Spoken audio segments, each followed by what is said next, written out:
नमस्कार,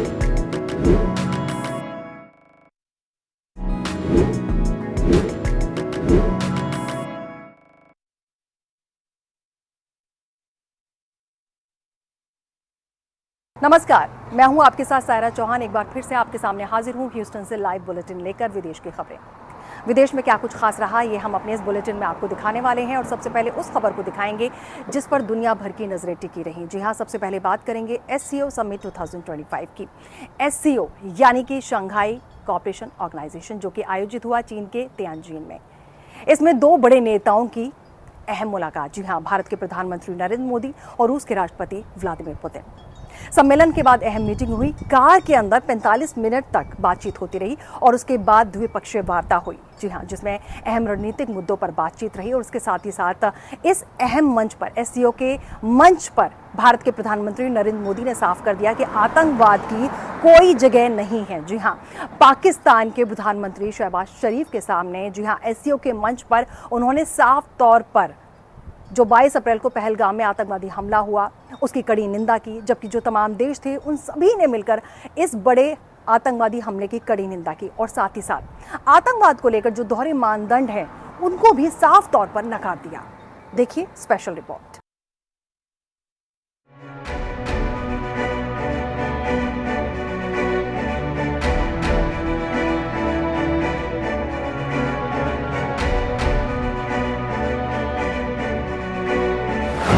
जिनपिंग का मंच, पाकिस्तान पर भारत का पावर पंच।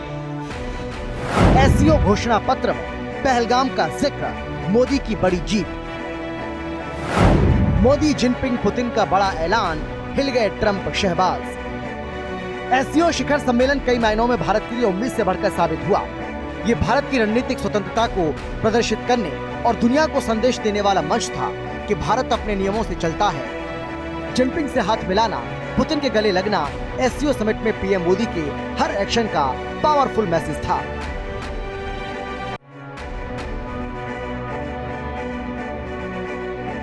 इस यात्रा से PM मोदी ने अमेरिकी राष्ट्रपति डोनाल्ड ट्रंप, पाकिस्तान और चीन को सख्त संदेश देने में कामयाब रहे।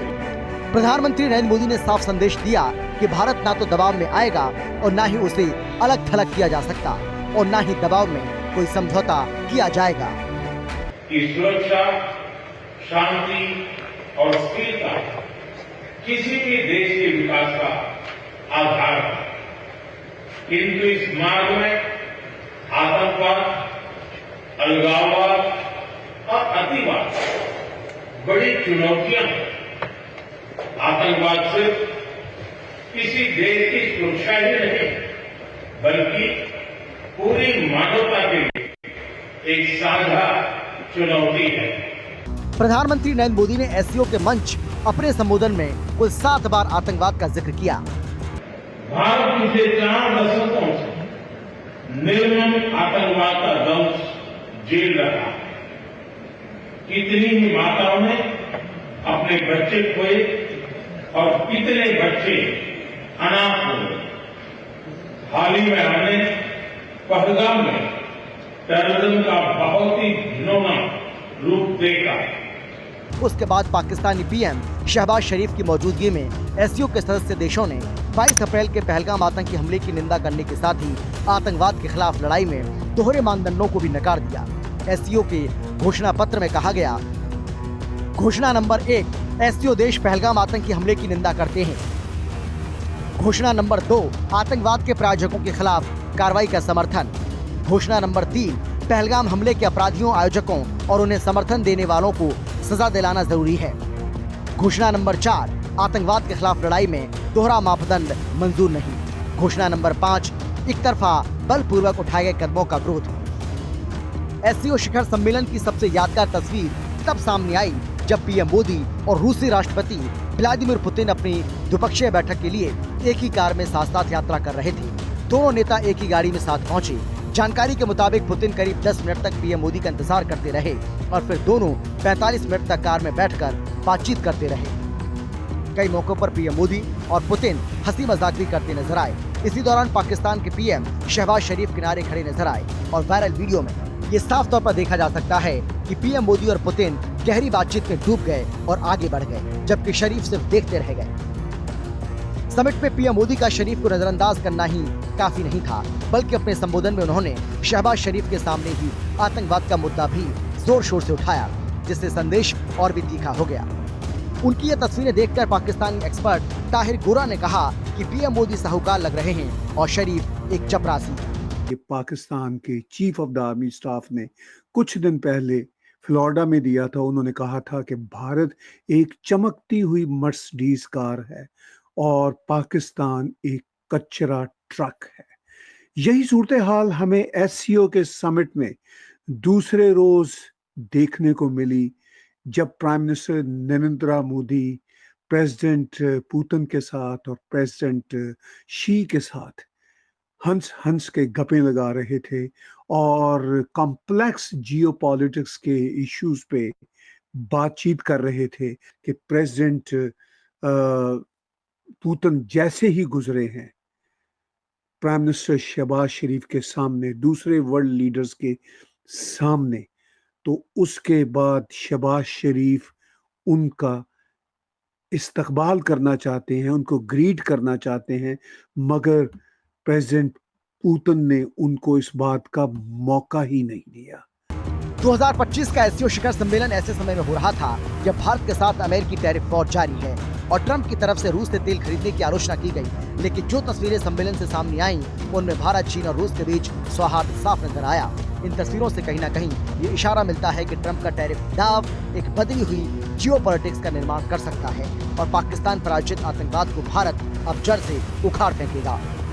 हिंदी खबर की स्पेशल रिपोर्ट।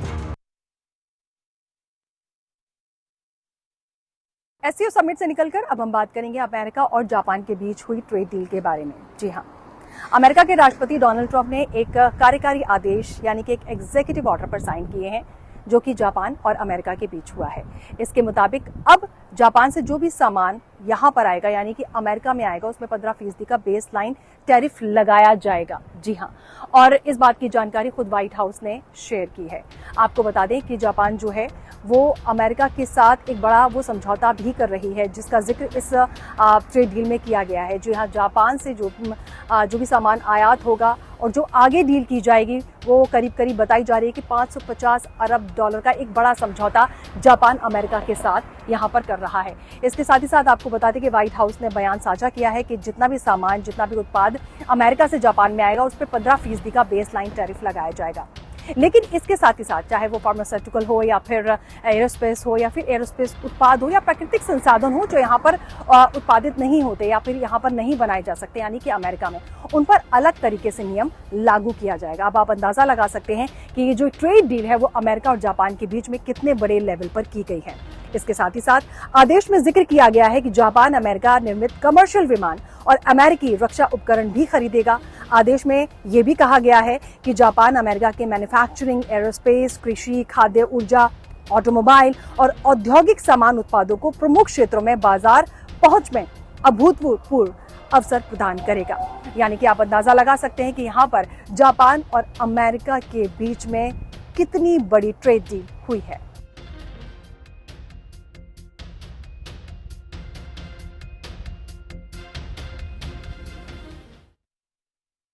और अब बात करते हैं चीन के विक्ट्री परेड की। द्वितीय विश्व युद्ध के बाद जापान की हार के 80 साल पूरे होने पर चीन में एक बड़ी परेड की गई, या ये कहें कि भव्य परेड की गई। और ये परेड चीन की कैपिटल बीजिंग के थियानमेन चौक पर की गई। सबसे पहले तो राष्ट्रपति शी जिनपिंग ने सलामी ली, भाषण दिया, उसके बाद भव्य परेड का आयोजन किया गया जो कि दुनिया भर ने देखा। भाषण में शी जिनपिंग ने कहा कि इतिहास को जरूर याद रखा जाए और चीन किसी भी देश के आगे नहीं झुकेगा। साथ ही साथ उन्होंने कहा कि जिन सैनिकों ने अपना बलिदान दिया है चीन के लिए, उनको याद रखा जाए। आपको बता दें कि इस भव्य परेड में 12,000 ट्रूप्स ने, जी हाँ 12,000 से भी ज्यादा ट्रूप्स ने हिस्सा लिया। इसके साथ ही साथ रूस के राष्ट्रपति व्लादिमीर पुतिन, उत्तर कोरिया के नेता किम जोंग उन और उसके साथ ही साथ 25 देशों के नेता मंच पर नजर आए। अब आप इससे साफ अंदाजा लगा सकते हैं कि ये कितने बड़े लेवल की परेड रही है। वैसे कहा तो ये जा रहा है कि ये अब तक की चीन की सबसे बड़ी, एक तरह से कहा जाए, मिलिट्री का जो प्रदर्शन था वो कहा जा रहा है। चीन ने जो शक्ति प्रदर्शन किया उसे दुनिया भर ने देखा। परेड में hypersonic glide vehicles, YJ-21 antiship cruise missile, JL-3 पनडुब्बी से छोड़ी जाने वाली बैलिस्टिक मिसाइल शामिल थी। DF-5C nuclear intercontinental ballistic missile का एडवांस वर्जन 6F भी दिखाया गया इस परेड में। ये मिसाइल अमेरिका तक मार कर सकती है। तो आप अंदाजा लगा सकते हैं ये 80th विक्ट्री परेड के जरिए दरअसल चीन ये जताना चाहता था कि उनकी मिलिट्री ताकत क्या है।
चीन से निकालकर अब मैं आपको लिए चलती हूँ अफगानिस्तान, जहां पर 31 अगस्त और 1 सितंबर के दरमियानी रात को जब लोग सोए तो वो उठ नहीं पाए। जी हाँ, ऐसा भूकंप आया जिसने चारों तरफ तबाही ही तबाही ला दी। चारों तरफ तबाही का मंजर ही मंजर नजर आ रहा था। 6.0 मैग्नीट्यूड का ये भूकंप और उसने जिस तरह से तबाही मचाई है, वो पूरी दुनिया जो है वो कहीं ना कहीं अफगानिस्तान के लिए दुआएं कर रही है, प्रेयर कर रही है। इस भूकंप के झटके पड़ोसी देश पाकिस्तान और काबुल ने भी महसूस किए। तब से अब तक यानी 31 अगस्त से अब तक कई और भूकंप के झटके अफगानिस्तान झेल रहा है। खासतौर पर कुनार का वो इलाका जहां पर मड के घर बने हुए हैं, जहां पर लकड़ी के घर बने हुए हैं, जो पहाड़ हैं वो दरक रहे हैं। कुनार ये वो जगह है जहां पर कहा ये जा रहा है कि 95% लोग मर चुके हैं, जिनकी जान जा चुकी है भूकंप में। अंतर्राष्ट्रीय एजेंसीज काम कर रही हैं, कोशिश कर रही हैं, लेकिन शायद वो उतना काफ़ी नहीं कहा जाएगा। तालिबान अपील कर रहा है तमाम जो देश हैं, भारत से भी बड़ी सहायता भेजी जा चुकी है। इसके अलावा जो दूसरे तमाम देश हैं वो भी कोशिश कर रहे हैं कि अफगानिस्तान तक जल्द से जल्द सहायता पहुंचाई जा सके। लेकिन वहाँ पर जो ऑन द स्पॉट अगर हम बात करें तो वहाँ पर बहुत मुश्किलों का सामना करना पड़ रहा है। जो दूर दराज के इलाके हैं जहाँ पर पहाड़ दरक गए हैं, लोगों के घर दब गए हैं बड़े बड़े पत्थरों के बीच में, वहाँ पर बचाव कार्य करना बहुत मुश्किल हो रहा है। वजह है रह रहकर बारिश हो रही है और जो सड़कें हैं वो भी पूरी तरीके से ख़त्म हो चुकी हैं, ध्वस्त हो चुकी हैं। इसलिए दूर दराज के इलाकों तक पहुँचना बहुत ज़्यादा मुश्किल हो रहा है। तालिबान अपनी तरफ से कोशिश कर रहा है, वो भी कोशिश एक तरह से कहा जाए काफ़ी नहीं होगी, क्योंकि पहले ही अफगानिस्तान की जो अर्थव्यवस्था इकोनॉमी है बहुत ज़्यादा कमज़ोर है और यही वजह है। और इसके साथ ही साथ जो एक बड़ी बात कही जाती है कि वहाँ पे घर काफ़ी वीक हैं, काफ़ी कमज़ोर है, इसीलिए भूकंप जब आया तो घर भरभरा कर एक तरह से कहें कि ध्वस्त हो गए। अब सबसे बड़ी बात यह है, भूकंप आने के बाद अब सबसे बड़ी बात ये कही जा रही है कि जल्द से जल्द राहत और बचाव कार्य जो है वो किया जाए, राहत पहुंचाई जा सके। और जिसमें सबसे ज़्यादा नुकसान हो रहा है, सबसे ज़्यादा जो मुश्किलें झेलनी पड़ रही हैं, महिलाओं और बच्चों को झेलनी पड़ रही हैं। घर पूरी तरह से ध्वस्त हो चुके हैं। इसके अलावा जो है हेलीकॉप्टर के ज़रिए मदद पहुंचाने की कोशिश की जा रही है, लेकिन जिस तरह से विनाश लीला अफगानिस्तान में देखने को मिल रही है वो बहुत ज़्यादा डरा देने वाली है। और सबसे ज़्यादा गंभीर बात यह है कि रह रहकर अफगानिस्तान में भूकंप के झटके आ रहे हैं। इससे पहले भी अर्थक्वेक भूकंप की वजह से अफगानिस्तान में तबाही देखी जा चुकी है, लेकिन ये जो तबाही है ऐसा कहा जा रहा है कि अफगानिस्तान में भूकंप की वजह से ये अब तक की सबसे बड़ी तबाही है। डेथ टोल जो है, मरने वालों की संख्या जो है 2300 के आसपास पहुंच चुकी है और जो घायल हैं वो 4000 के आसपास हैं। लेकिन ऑफिशियल्स ये कह रहे हैं कि डेटा और भी ज़्यादा बढ़ेगा, क्योंकि मलबा हटाया जा रहा है, वहाँ से भी लोगों को निकालने की कोशिश की जा रही है। जो घायल हैं उनका भी नंबर और ज़्यादा बढ़ सकता है। सबसे बड़ी बात यह है कि अभी तक जहाँ तक सहायता पहुँचाई जानी चाहिए जहां तक बचाव कार्य पहुंच जाना चाहिए वहां तक पहुंच नहीं पा रहा है। वजह यह है कि दूर दराज के इलाके हैं, वहां तक पहुंचना बहुत मुश्किल हो रहा है। पहाड़ दरक चुके हैं और जिसकी वजह से सड़क जो वहाँ की सड़कें हैं पूरी तरीके से ध्वस्त हो चुकी हैं। ऐसे में अब सबसे बड़ी बात यह है कि जल्द से जल्द अफगानिस्तान में किस तरीके से बचाव कार्य किया जा सके, और सबसे बड़ी बात यह है कि जो बारिश है वो इस बचाव कार्य में बाधा उत्पन्न कर रहा है। भूकंप की वजह से अफगानिस्तान में पूरी तरीके से चारों तरफ तबाही ही तबाही नजर आ रही है।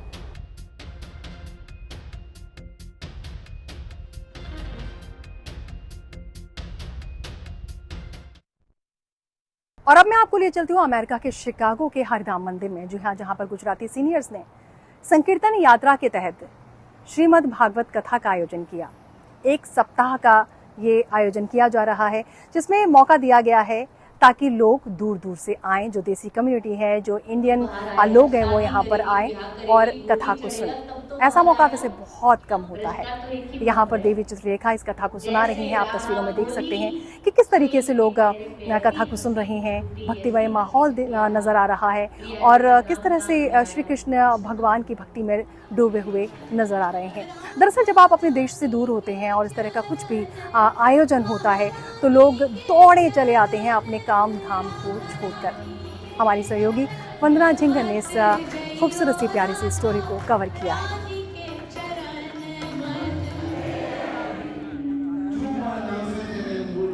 गुजराती सीनियर्स ऑफ शिकागो मेरे साथ में है वीरेंद्र प्रजापति जी और आपका है मिस्टर शाह, नरेंद्र जी एंड सुमेश। बहुत बहुत स्वागत है। ये कथा देखिए आज वीकडे है और इतने सारे लोग आए बिकॉज कल मैं उनसे बात जब कर रही थी तो मैंने उनको बोला कि आप शिकागो की उस पावन धरती पे आए हैं और आपके होस्ट इतने बढ़िया हैं कि कोई हद नहीं है कि आज हॉल फिर भरा हुआ है, नहीं तो लोग सोचेंगे कि कोई ऑफिस है, कोई कुछ है। तो कितना समय लगा आपको ये सब लाइन अप करते हुए? ये 6-7 ईयर से हम ये लाइन अप कर रहे हैं। 7 साल से?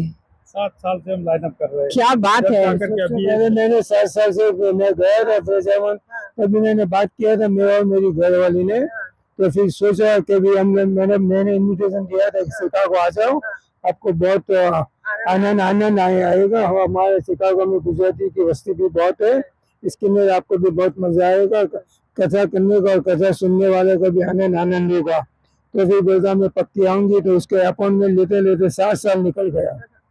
7 years, 7 साल में वो यहाँ आ पाई हैं, तो अब आई थिंक वो अगले साल तो जरूर आएंगी क्योंकि उनको पता है कि शिकागो में बहुत उनको प्रेम मिल रहा है।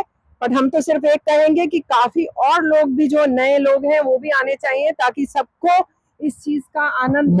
हमारा प्लान है एवरी ईयर 2 कथा होने का, एक अलग अलग स्तर पे लॉन्ग डिस्टेंस में करीब 20-25 माइल का अंतर पे हर साल एक दो 3 कथा करेंगे। हमारा जो फ्यूचर का प्लान है, हाँ। साल में 2 इवेंट करने का, वेरी गुड, वो बच्चों के लिए भी और सीनियर के लिए भी। Very nice. क्योंकि जो मैं तो हमेशा एक बात कहती हूँ कि मैं अपने कल के लिए काम करती हूँ। ये जो कल है और एक वो कल जो बीत गया, हम सब उसी के हिस्सा है। आप भी जो है मतलब हम बच्चे थे, अब हम बड़े होंगे, तो ये बहुत जरूरी है क्योंकि हम जब भारत जाते हैं तो समय लिमिटेड होता है और यहाँ ये आके अच्छे से बात करना। सुमेश भाई साहब, आप कुछ कहना चाहेंगे? इनको यहाँ देख के हमें बहुत अच्छा लगा और अपनी संस्कृति याद आती है। आपसे देखो, सबसे बड़ी बात यह है कि देवी जी दुनिया के मेरे ख्याल से 40-50 कंट्रीज में जा चुकी है और 500 के ऊपर कथा की है, और हम लोग इतने लकी है कि शिकागो में सबसे पहली बार आई है। ये फर्स्ट है उनका। अब वो कहती है यही मेरा घर है, मैं वापस आऊंगी।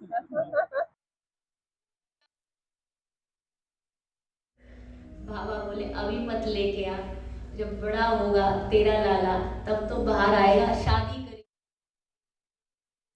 अब आपको एक खास कला उत्सव में लिए चलते हैं। जी हाँ, शिकागो के येलो बॉक्स नेपरविल जो कि इलिनॉय में मौजूद है, वहाँ पर कॉन्सुलेट जनरल ऑफ इंडिया ने कला उत्सव का आयोजन किया जिसमें 400 से ज़्यादा लोगों ने शिरकत की। जी हाँ, बड़ी संख्या में लोग यहाँ पर पहुँचे। ख़ास तौर पर भारतीय संस्कृति की यहाँ पर झलक देखने को मिली और इसके साथ ही साथ बच्चों ने खास कार्यक्रम प्रस्तुत किया। ख़ास तौर पर ये कहा जाए जो भारतीय ट्रेडिशनल डांस होते हैं उनकी प्रस्तुति दी। चाहे वो भरतनाट्यम हो, कथक हो, कुचिपुड़ी हो, भांगड़ा हो, ये सभी जो डांस हैं उन्होंने प्रस्तुत किए और बच्चों की एनर्जी वाकई देखते ही बनती थी। वैसे आपको बता दूं कि concert general of India Chicago जो है वो हर साल कला उत्सव का आयोजन करता है।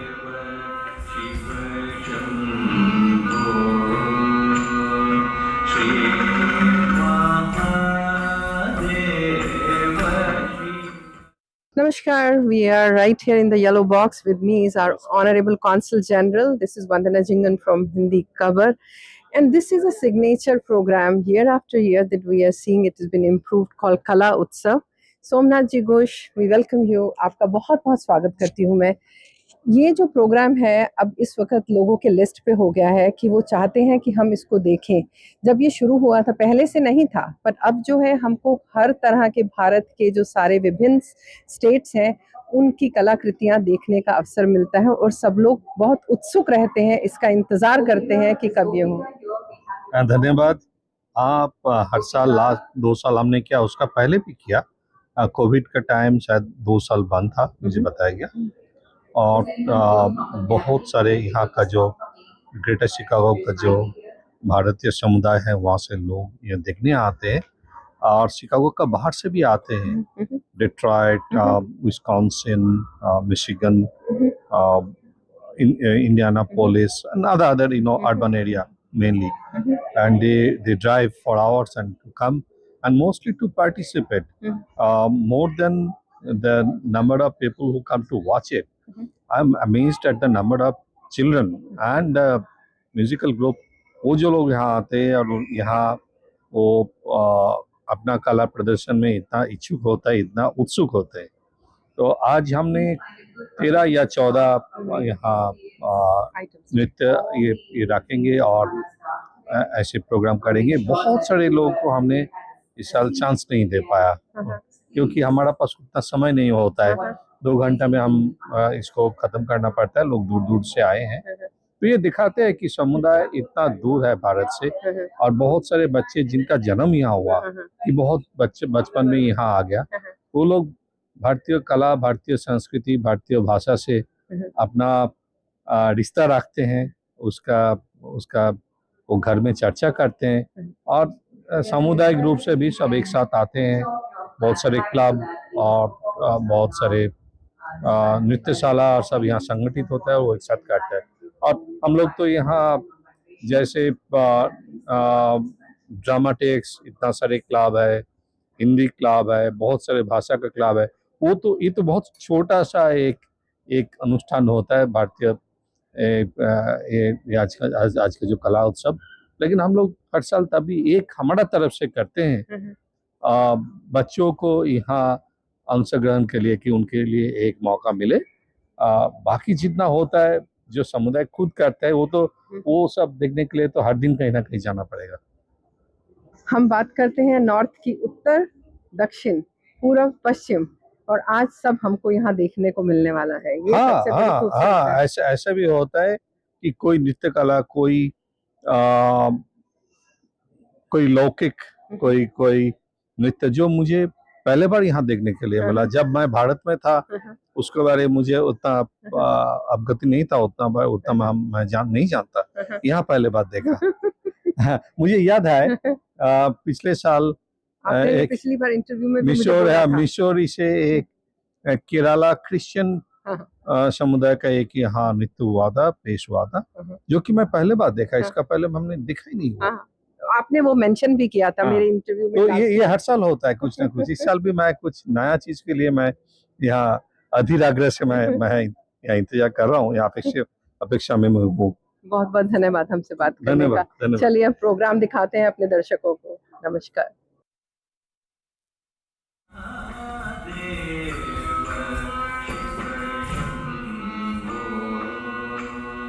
श्री